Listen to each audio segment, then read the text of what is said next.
Hey, what's up, everybody? This is Charles. I want to welcome you guys to another episode of the Dreamerspro Show, where we cover everything from sports, hot topics, classic debates, entertainment, and where we give you guys a fresh perspective on things and how we see them. And today we got a lot to talk about. The NBA season is here, so you want to stick around for this video. But before we get into it, make sure you guys go ahead and hit the like button, hit the subscribe button, and hit the notification bell to be notified whenever we drop our content. Anyway, let me get into this topic here. So I'm so excited to get into this video here. Why is that? Because finally, we got the NBA season last night, and boy, was it fun. It was fun. We had two big opening night games. Of course, we had the Milwaukee Bucks versus the Brooklyn Nets, and then we had the Golden State Warriors against the Los Angeles Lakers. We're going to do another video reacting to that. Obviously, it all depends on when you're watching these videos, but we're definitely going to do something about that. But before I go too far, I want to quickly say something about the Golden State Warriors.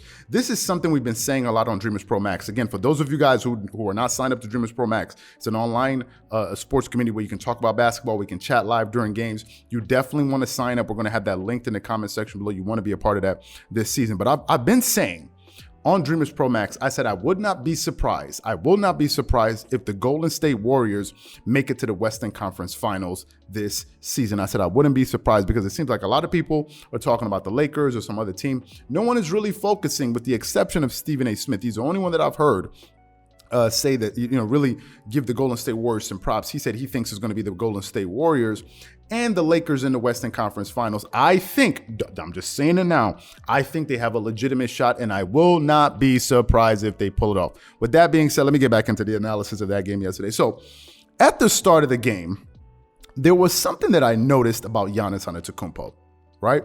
There was something that I noticed. For the very first time, Giannis seemed to be under extreme control. Usually he kind of plays with this kind of frantic pace. Now, if we're talking about players that play frantically, you can talk about Russell Westbrook. Giannis plays with frantic pace, but I think he's able to pick his spots a little bit better. But yesterday, it looked to me for the very first time, seemed to me that Giannis Antetokounmpo could not be sped up. For the very first time, watching Giannis Antetokounmpo play basketball, he didn't look like he was the opponents or whatever the Brooklyn Nets were trying to do, they could speed him up at all. Usually the players in the NBA that look like they can't be sped up are Kawhi, Luka Doncic, to some extent LeBron James, and maybe to some extent Kevin Durant. But Giannis was never in that group, right? But yesterday I noticed something about him. That was the first thing. I also noticed two other major things. One of them was his free throw shooting routine and form. Giannis changed his free throw shooting routine. He absolutely did. If I look at the box score, which I do have here, we have it here. Giannis Antetokounmpo shot 78% from the free throw line. Did y'all hear what I just said? Giannis Antetokounmpo shot 78% from the free throw line, and it wasn't no damn, 4 or 5 or something like that. He shot 7 of 9 from the free throw line. Why is that? Why did he shoot such a high percentage from the free throw line for Giannis? Number one, he drastically reduced his free throw routine time. I think he cut off at least 5 seconds off of it. Last year, they were making fun of him.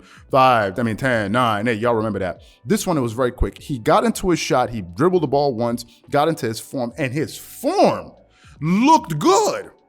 His release looked very good. And I got to say, it looks like he changed his mechanics, and it looks like it's carrying over to his jump shot. Giannis has a good-looking jump shot. He's not Klay Thompson or Stephen Curry, one of these type of guys out there, but he's really cleaned up his jump shooting mechanics, and he looked very, very impressive yesterday. He didn't shoot very well from the three, but his form looked good, right? His form looked very good. There are other players that you sometimes don't shoot well from three, but they have great shooting form. For the first time, I can say about Giannis that he had some really good, good-looking mechanics. So with that being said, I want to now get into the stats of what actually happened in the game yesterday. So let's get into that part right here. The Brooklyn Nets yesterday, they played pretty well offensively for the most part, right? They were able to put up some buckets in the game. They scored a decent amount of points in the game, 104 points per game in the game. The problem was they weren't able to get any defensive stops. Yes, Kevin Durant got his numbers, although they made him work. He shot 52% from the field, but he ended up taking 25 shots just to get those 32 points. If you're looking at it from a defensive standpoint, he did well. He only shot 50% from the free throw line, which is unlike Kevin Durant. He usually He usually is a much better free throw shooter. James Harden also did his thing. He played pretty well. But the one bright spot for the Brooklyn Nets that I got to say was Patty Mills.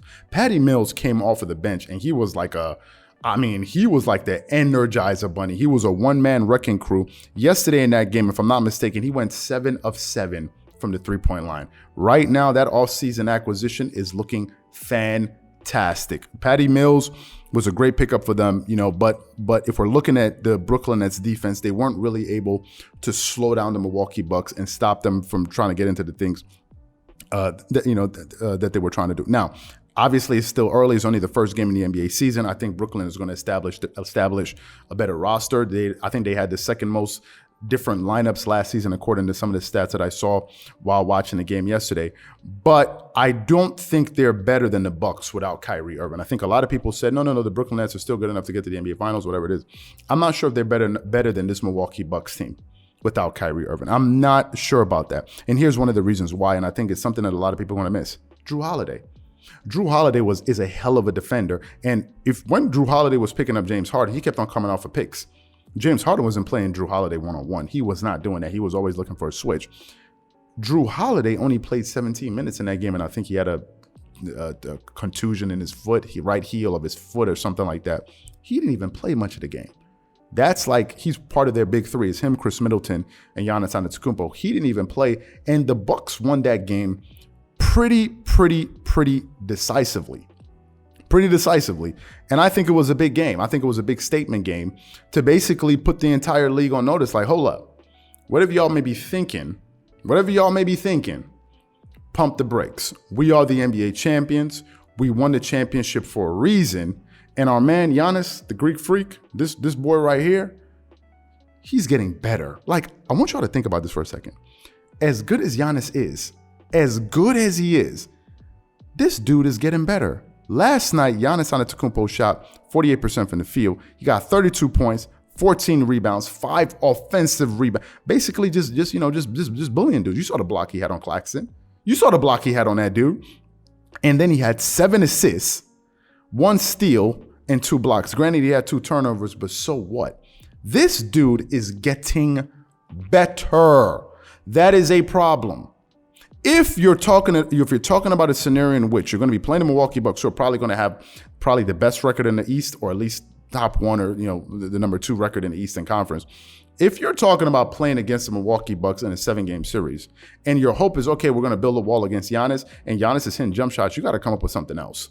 Because this guy right here, this dude right here, man, if he's going to get better, the league, or at least the Eastern Conference, needs to watch the hell out. And I think the Brooklyn Nets really need to figure out, how the hell are we going to get Kyrie Irving back on the court? Because we're good enough to beat a lot of teams. I don't think they're going to be good enough to beat the Milwaukee Bucks without Kyrie Irving. And my final thing is this: given the fact that Giannis is getting better, I think, y'all know how I feel about Ben Simmons. I think Giannis needs to open up an academy where Ben Simmons can attend, and he can teach him a course on how to take basketball serious 101. For the people that support Ben Simmons, if a Ben Simmons is watching this video, you see your man Giannis? Giannis had a lot of raw talent like you. Giannis has been getting better. Go see the wizard. He can give you some heart. Catch y'all on the next episode. Whatever you guys think, leave your thoughts and comments in the comment section below. Catch you guys on the next episode.